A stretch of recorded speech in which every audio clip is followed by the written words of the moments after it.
So let's begin. Welcome everyone to this online session. It's a simple introduction to this presentation to my new book, this Transition Science in the Economy. It's available from today on Amazon. For now, it's only on in Kindle format. In a week from now, it will be available in paperback.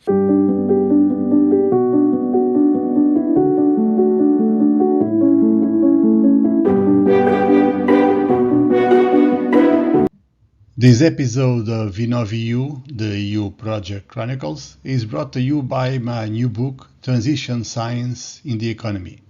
In it, I use data from more than 180 countries and 150,000 observations, data points, to show how five global shifts, five global transitions, the digital, the green, the new globalization, the transition to a war economy, and the housing crisis transition, how these five transitions are collapsing the middle class and rewriting prosperity and power.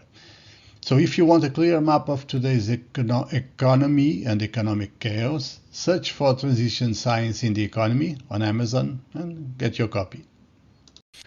So, what's this? I'll start with this short presentation about the book, its contents, and then we'll end with a Q&A session. Okay, so why this book? Why now? What's this all about? You might have noticed we've been living in a decade with multiple crises, the climate emergency, the digital disruption, some geopolitical tensions you might have heard of, including wars in Europe. There was something called a pandemic, remember? Seems long ago. It was this decade. Housing becoming unaffordable. So during all this time, GDP keeps growing, so we can assume, well, the economy is doing well. Nevertheless, people don't feel that. People feel that their wages are stagnating and their costs are exploding. So this led me to believe traditional metrics fail to do their job, to capture what matters most, particularly to the middle class families, as I hope to demonstrate in this book. You ever if you ever took a long car journey, you heard this expression. That's the origin of it. Like every parent knows this, but I think it's also a good metaphor for economic development.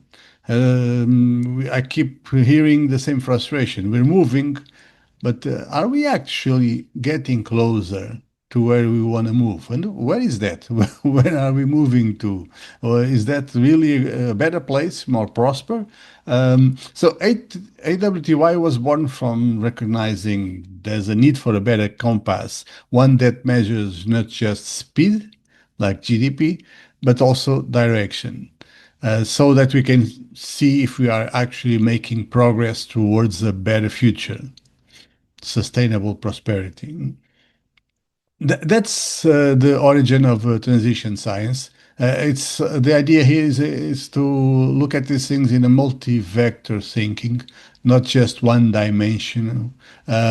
We must track multiple transitions simultaneously so that we understand where the economy is really heading to. Uh, it's not about annual growth rates, it's about long-term structural shifts, so time and trajectory count, and also operationality also counts.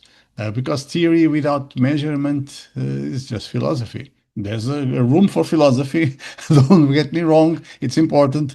But in transition science, my idea is to provide concrete, data-driven metrics that can be used by everyone. So rather than asking, did the GDP grow this quarter? I try to ask, are we moving toward sustainable prosperity or are we creating new vulnerabilities? So the idea is to measure these five transitions I've been talking about. What are those five transitions? The green transition, the digital transition, you heard about these two a lot, mostly from politicians in the past decade or a little over that. Then there's the transition to a new globalization. We've been reshoring, nearshoring, friendshoring, a lot of shoring, and putting tariffs on things. So the globalization is actually changing a lot, as we'll see. Then there's the transition to a war economy, particularly in Europe. Suddenly, every country woke up to the need to spend a lot more in defense because it might be costlier not to be able to defend itself. Because we now face the reality that we had forgotten for some time, the reality that there are countries run by criminals. They attacked other countries and they kill and destroy. So you got to be able to stand up and defend yourself. There's the driving motive for this rise in defense spending, this transition to a war economy. And finally, there's a housing crisis in many parts of the world. Affordability collapses, and the middle class is being locked out of major cities. That's another major transition going on, which can and must be measured if we are to manage it. So these five transitions in simultaneously moving have been crushing the middle class. And that's not something that was unavoidable. That's a choice. Uh, you've seen how rent increases have outpaced income in many places, sometimes 3 to 1, and that turns home ownership into a distant dream. You've seen how job quality declines as platforms replace secure employment with gig work.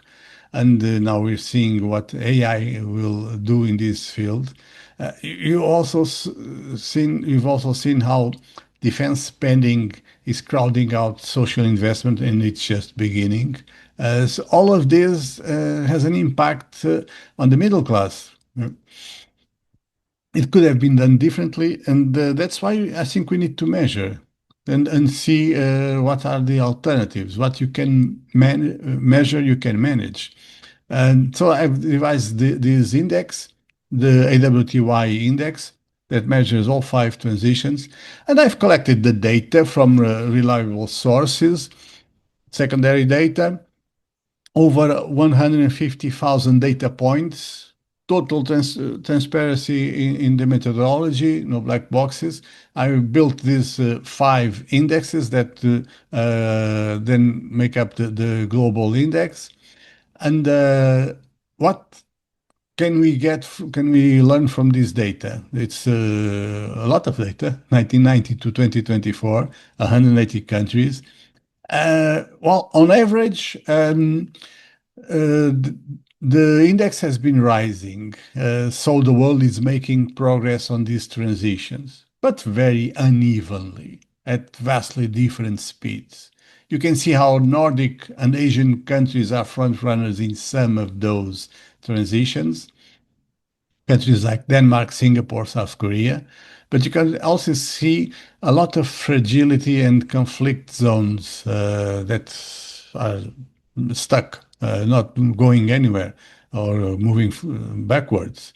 And these are new forms of development traps.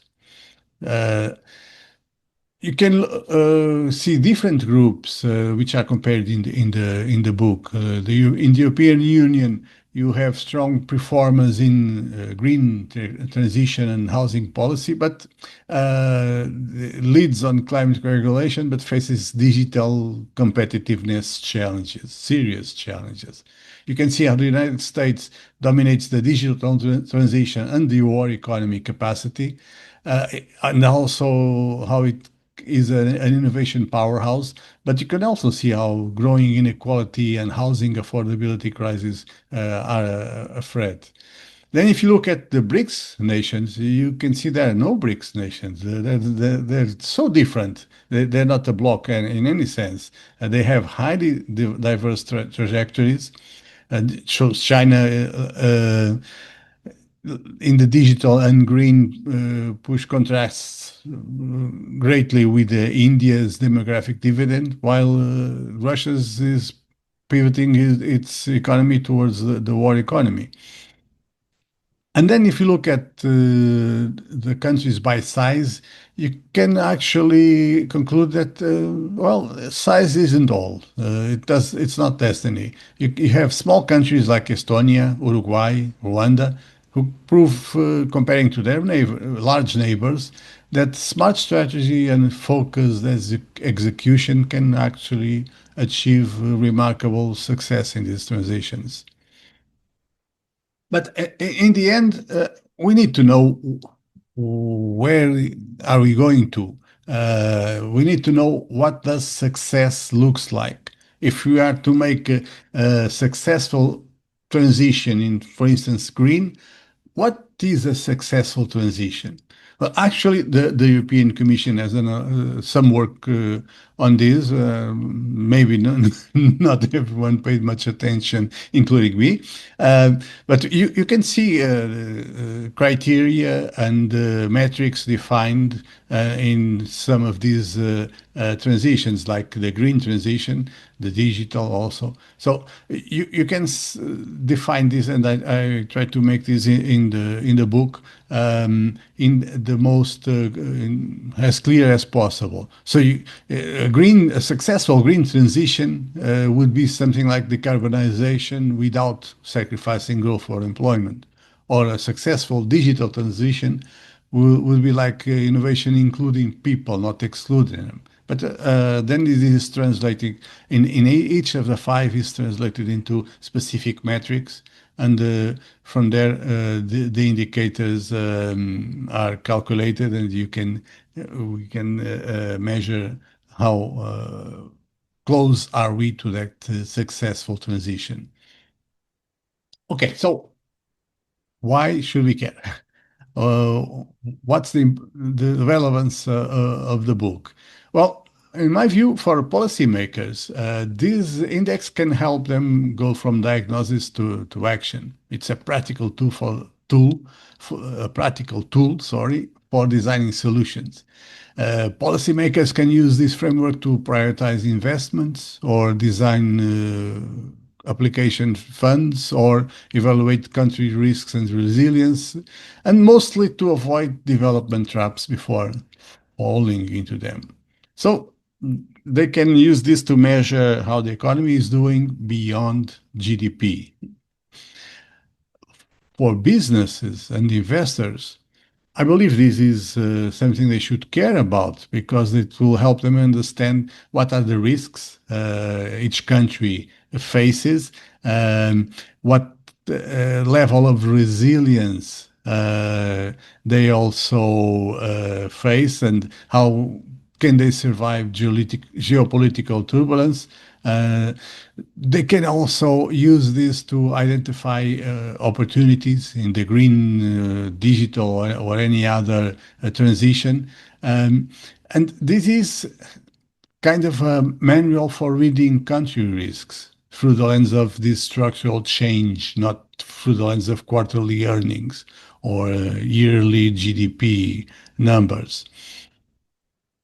Why should you care? Why should citizens and the middle class care about this? Well, actually, the book is not written for economists. It's written for the average citizen, because it will explain how it tries to explain how these transitions affect your career or your home or your savings or your children, your life.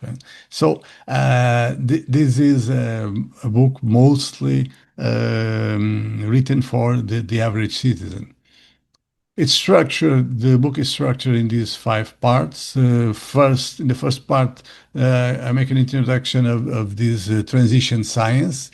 Then in the second part, I explain the methodology, the data sources, how the index was built. In the third part, I make five analyses, one for each transition.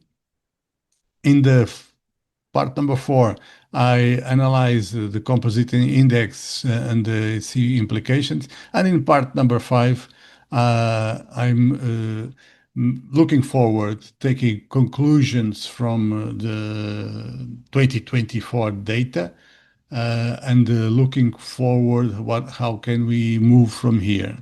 Where can we go from here?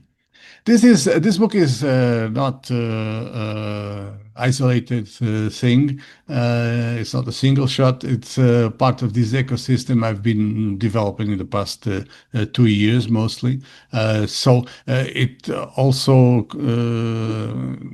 it's also a part of the AWTY index reports, which I expect to update yearly. The 2024 was published in July, so I hope to update yearly in 2026, publish in July the 2025 numbers.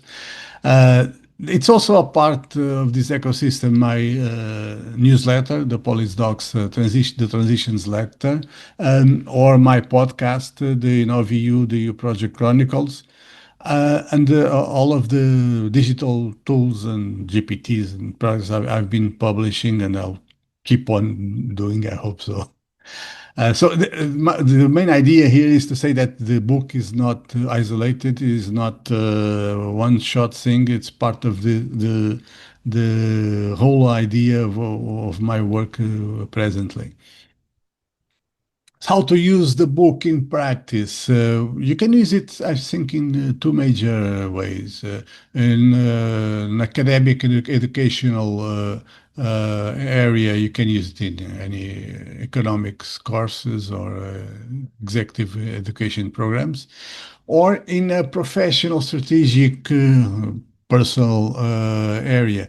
You can use it comparing to think tank policy briefs, comparing to the other analyses that are made of where we're going and how.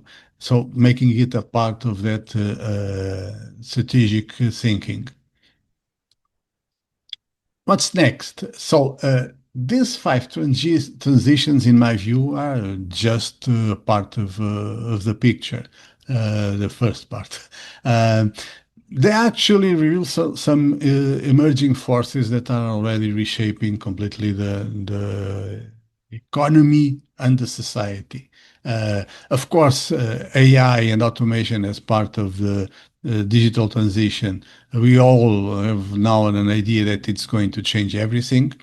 But also, as part of that digital transition, maybe we didn't pay attention, or enough attention, but the platforms that took over how we get information, how we buy products, how we learn about the world. These platforms have concentrated enormous power, and they operate clearly beyond traditional regulation and taxation. That is also going to change the world. It's changing it right now.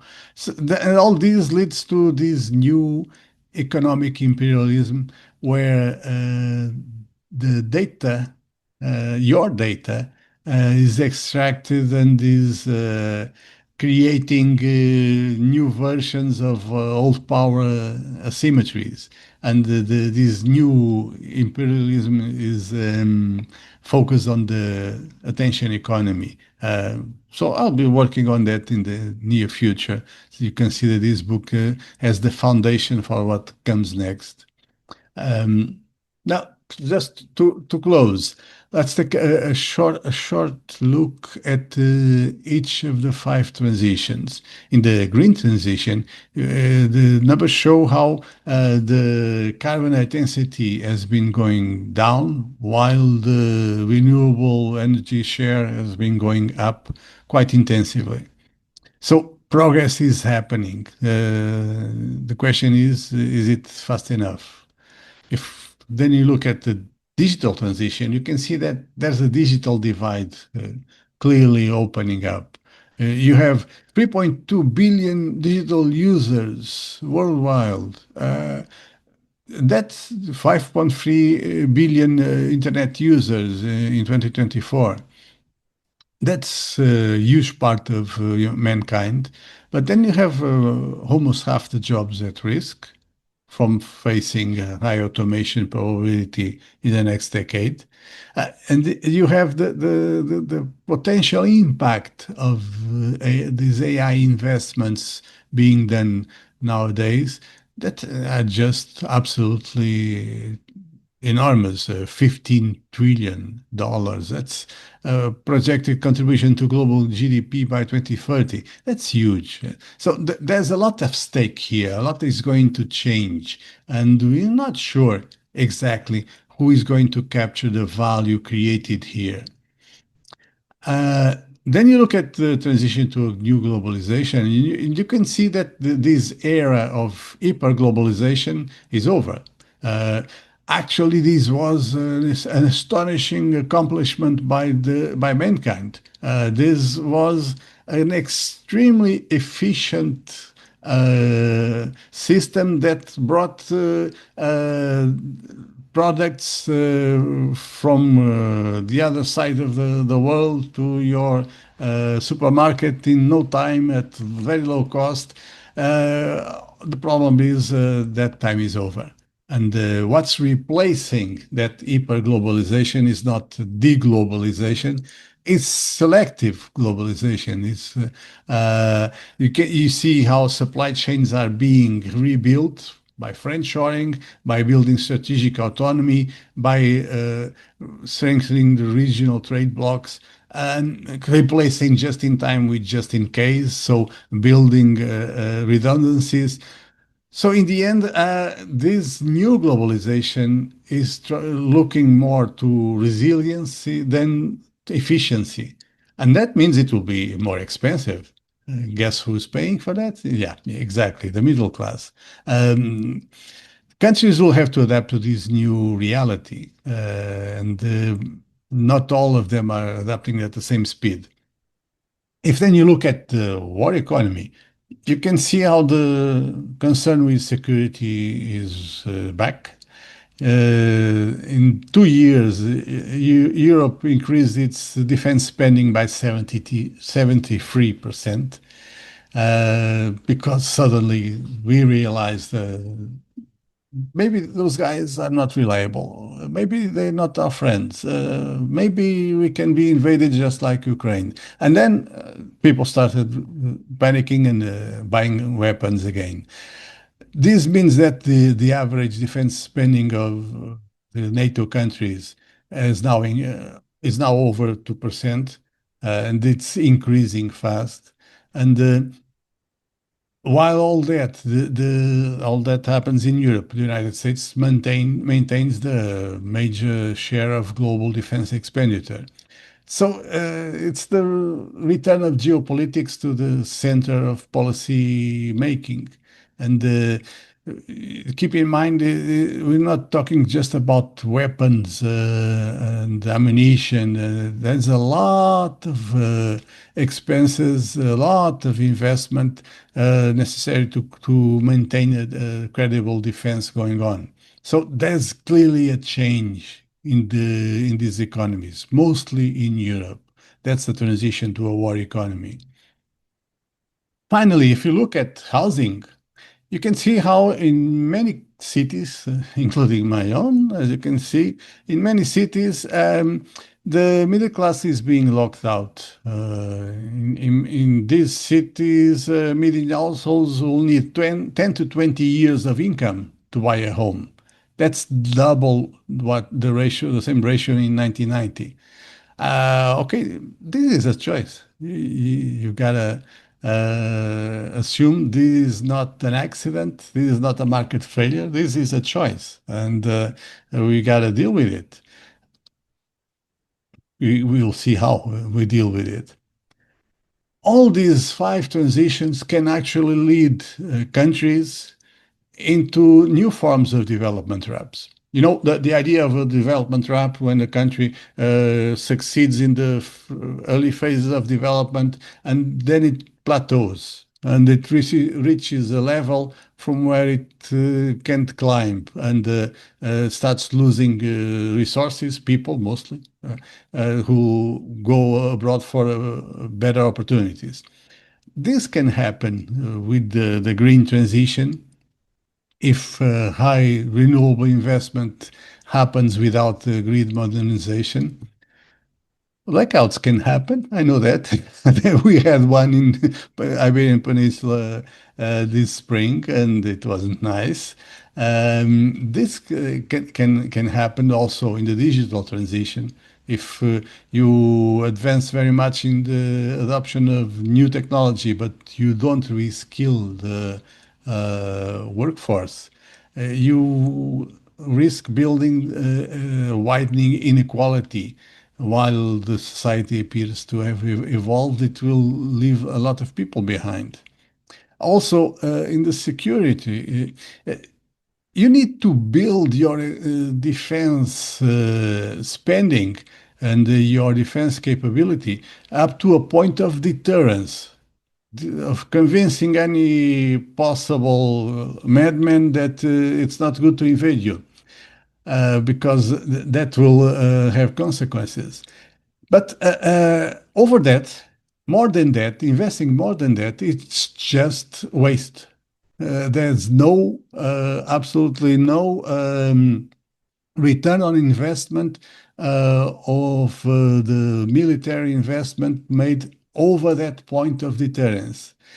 Under that point of deterrence, you're also wasting money because you'll be invaded anyway. You risk being invaded anyway if you're not up to that point. So it should be easy, except we don't know exactly where that point is. So we tend to overinvest, and that will lead to extensive defense spending that will obviously crowd out social investment and will cause other instabilities.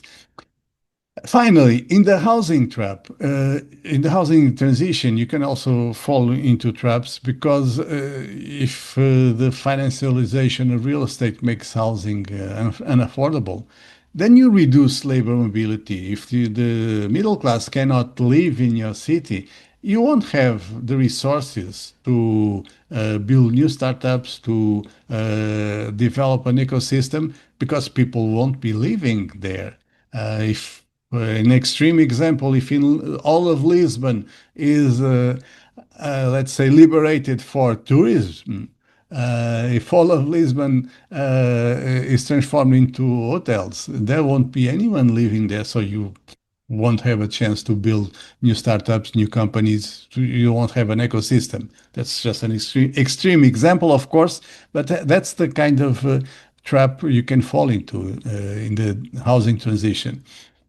So all of these five transitions, if not managed, they can lead you to new development traps. That's why it's important to measure what matters. Okay, we keep measuring GDP, of course. For 75 years, GDP dominated economic thinking. You know, it serves us well. It's also important to say it serves us well, but it's no longer enough. We need to complement it. And I believe the AWTY index provides that complement because it's a multidimensional view showing whether growth is sustainable, inclusive, resilient, fragile, extractive, etc. So, you know, the famous phrase, what gets measured gets managed. Not necessarily, only if you want to. It's not enough to measure it, but if you measure it, you can manage it. So it's time we start measuring what actually matters for human flourishing, because that's the idea of the whole economic theory. The whole of economics, the body of all the research done, it's supposed to be used for that purpose, to develop humans, to help them flourish. It started with Adam Smith. His book was not titled The Invisible Hand. His book was titled how to, I don't remember the exact title, but it was how to decrease poverty. So, with this data I collected from all these 35 years, and 150,000 data points, what's my conclusion? Are we there yet? Not yet, not even close. But at least with this, we know where we are and where we can go. And this can help us choose our path and make our life decisions. So, my suggestions for your next steps: get the book, it's already available. Listen to the podcast, real stories with real people involved in research, innovation, and entrepreneurship. Subscribe the newsletter, Policydocs, the transitions letter, where these issues are debated in more detail. And please help spread transition science through your networks and communities. Please share the message, share the word. This is the most important part. So thank you for your time. Thank you for your attention, your support. I'm now available for discussing any questions you might have. So please, any questions, any suggestions, any provocations, now it's the time. I'll just stop recording and we can go on. Why is stop recording?